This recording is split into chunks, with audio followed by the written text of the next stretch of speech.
तो पहली विन आ गई है चेल्सी की इस सीजन की end also of the Poch era.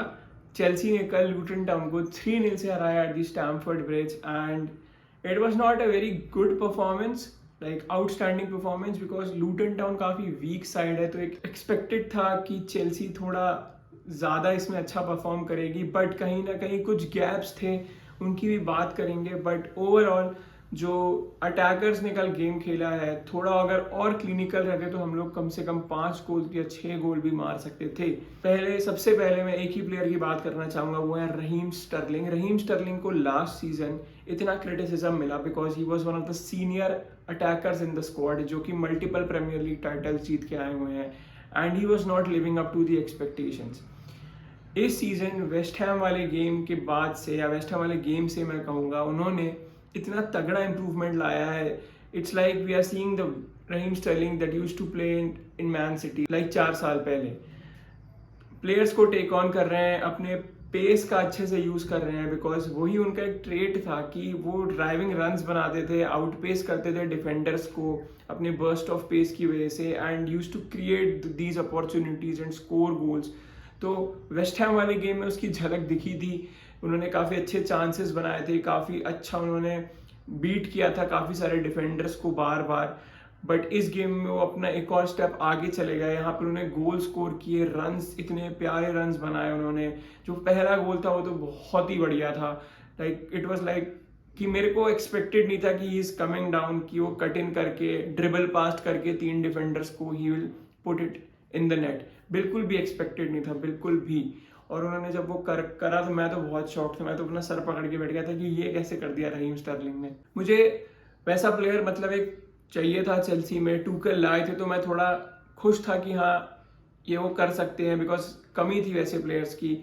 And last season तो वो देखने को मिला नहीं, तो काफ़ी डिसअपॉइंटमेंट था। बट इस सीजन आई होप कि कीप्स दिस अप। 2 मैचेस हो गए हैं, दोनों में मैन ऑफ द मैच पाए हैं वो अभी लास्ट के दोनों मैचेस में। And I think I really wish कि ही कीप्स दिस परफॉर्मेंस। बाकी दूसरे प्लेयर की बात करूँ तो वह निकोलस जैक्सन, जिन्हें फाइनली अपना पहला गोल मिल गया है चेल्सी का, and there will be no 007 memes for him. तो भाई ये अच्छी बात है बिकॉज ही स्कोर्ड फाइनली।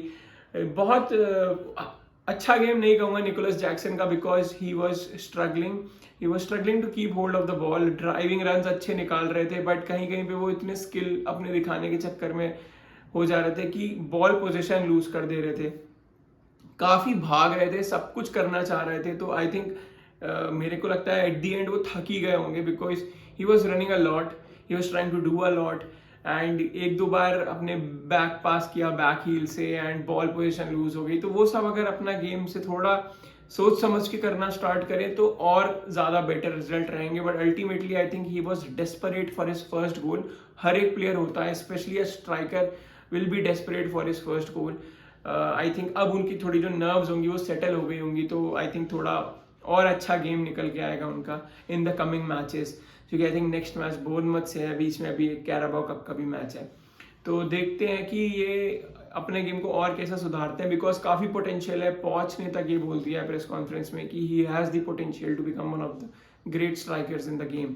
तो लेट्स सी, बिकॉज दिखता है पोजीशनिंग अच्छी है, होल्ड अप प्ले अच्छा है, लिंक अप भी अच्छा करते हैं वो काफ़ी सारे प्लेयर्स के साथ। तो एक वो कहीं ना कहीं कुछ कमियां हैं छोटी मोटी, जो आई थिंक जैसा जैसा अपना गेम टाइम मिलता रहेगा, जैसा जैसा अंडरस्टैंडिंग बढ़ती रहेगी, वैसे वैसे वो उसको इम्प्रूव करते हैं। तीसरा प्लेयर इसकी परफॉर्मेंस मेरे को बहुत अच्छी लगी, वो थे Enzo Fernandez. Of course I mean मैं कल बैठ के सोच रहा था कि यार हमें एंजो फर्नांडिस ने क्यों चुना। मतलब we are not paying him huge sums of money, कुछ 110 120 की उनकी बेस सैलरी है, and to commit himself to a 9 years contract कि क्यों। लाइक हम लोग तो बिल्कुल खराब फॉर्म में थे, इतना बेकार स्थिति थी क्लब की, अंडर परफॉर्म कर रहे थे, कुछ भी सही नहीं जा रहा था, and still he came here. And I think कल का गेम भी भाई, मतलब he was bossing the midfield. I think यही था उनको अनलॉक करने का कि bring in a defensive midfielder and let Enzo Fernandez cook. कल मोइसेस काइसेडो ने उनको पूरा फ्रीडम दे दिया था कि तुम जाओ आगे। Gallagher was also following behind him कि भाई तू जा। हाँ, गैलेगर भी कभी कभी गैलेगर एंजो अपनी प्लेसेस स्विच कर रहे थे, but at the end of the day Enzo Fernandez was looking sharp. He is also eager to score his first goal, because बहुत टाइम हो गया है, पेनल्टी भी मिस कर दी जहाँ पे मिल सकता था एक गोल लास्ट मैच में। तो कहीं ना कहीं उनको भी डेस्परेशन दिखता है, बिकॉज कल भी वो एक गोल स्कोरिंग अपॉर्चुनिटीज के काफी पास थे, काफी हाई आगे खेल रहे थे, वो जस्ट बिहाइंड द स्ट्राइकर भी थे एट टाइम्स। चिलवेल ने उनके लिए एक अच्छा चांस ही बनाया था, बट उनके वीकर फुट पे था, शॉट अच्छा था बट वो उठता ही चला गया। तो आई थिंक आएगा, एंजो का भी गोल आएगा, बट हाँ अभी तक के लिए वो like he is bossing that midfield and I want him to keep this up. चौथे प्लेयर जिनकी परफॉर्मेंस मेरे को बहुत अच्छी लगी वो थे Malo Gusto. I mean Reece James की इंजरी के बाद एक तो सबका ये क्वेश्चन था कि यार रीस जेम्स अगर फिट रह गया तो मालो गुस्टो का क्या होगा, मतलब। बट हमें पता है कि Reece James is a player जिसको हमें अच्छे से यूज करने के लिए हमें सोच समझ के दिमाग ला के उनका गेम मैनेजमेंट करना पड़ेगा, and that is why Malo Gusto was brought in. अब रीस जेम्स अनफॉर्चुनेटली इंजर्ड हो गए, तो this was a big opportunity for Malo Gusto and he created both the goals for Raheem Sterling. दोनों में assist किया। I mean पहला तो created नहीं कहूंगा, दूसरा भले ही क्रिएट किया था उन्होंने। तो I think yesterday I think was his best performance till day. हाँ 2-2.5 मैच में प्री सीजन में भी देखा जाए तो he was not able to create assist, provide assist. I mean वो असिस्ट क्रिएट करते ही नहीं है, उनके जो स्टैट्स भी हैं वो असिस्ट मेकर के नहीं है या गोल स्कोरर के नहीं है बहुत। वो बेसिकली एक अच्छे डिफेंडर है, बट कल जो उन्होंने जो सेकंड गोल के लिए क्रॉस दिया था और उसमें स्टर्लिंग की पोजीशनिंग भी काफ़ी अच्छी थी, जो कि मैं लास्ट सीजन बोलता रहा कि no one is attacking the centre of the box, no one is attacking the centre of the box. और कल जब कितने दिनों बाद मेरे को कोई प्लेयर हमारा सेंटर ऑफ द बॉक्स में दिखा एंड कितना इजी हो गया है रहीम स्टर्लिंग के लिए वो फिनिश करना। तो मालो गुस्टो की भी बहुत ही अमेजिंग परफॉर्मेंस थी। आई थिंक उनकी शायद सेकंड बेस्ट परफॉर्मर थे वो या थर्ड बेस्ट परफॉर्मर थे कल ओवरऑल अगर स्टैट्स देखी जाए मैच की तो उसमें।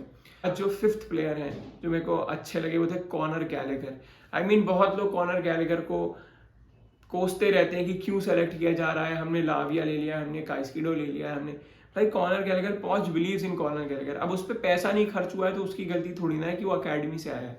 ही has the potential to be a good player and Poch के अंडर वो फ्लरिश कर सकता है एंड दिख भी रहा है। कल भी आई थिंक एक बेकार पास दिया था गैलेगर ने एक, और लोगों ने उसका भी मतलब वो राई का पहाड़ बना दिया उस पास के लिए।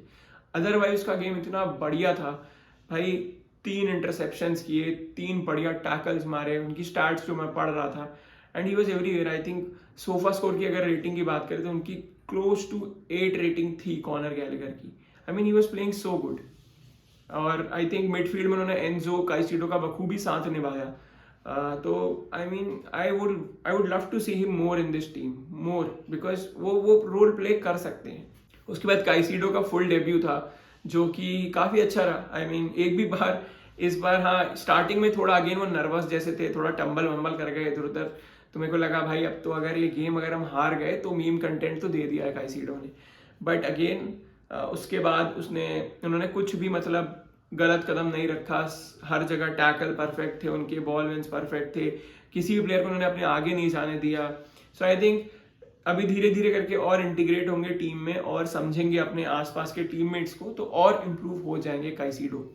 लीवाई, कॉलवेल, सिल्वा और डिजाजी की अगर मैं बात करूँ तो कॉलवेल की काफ़ी अच्छी परफॉर्मेंस थी। एट टाइम्स वो अकेले डिफेंडर थे और उन्होंने बखूबी मतलब बॉल विन करी, अटैकर्स को लूटन टाउन के बिल्कुल भी मौका नहीं दिया कि यार वो कुछ भी अपॉर्चुनिटी क्रिएट कर सके। Silva again he was managing the game completely. Positioning हमेशा वो बताते रहते हैं अपने आसपास के प्लेयर्स को कि हाँ भाई तुम इधर से रन लो या तुम उधर रहो, तो वो एक अच्छा है because he is the guide, he is the veteran in this team. यार 39 के होने वाले थे Thiago Silva and the way he manages this team, I think it's good to have this sort of experience in the squad because वो कहीं ना कहीं आपके टीममेट्स की गलतियां सुधरवा सकते हैं, जो कि अभी इनिशियली जो यंग प्लेयर्स हैं लाइक कॉलवेल, डिजाजी वो अगर करें भी तो I think Silva, I mean even वो एक बार वॉल सेटअप कर रहे थे फ्री किक के लिए जो उन्हें लेनी भी नहीं थी।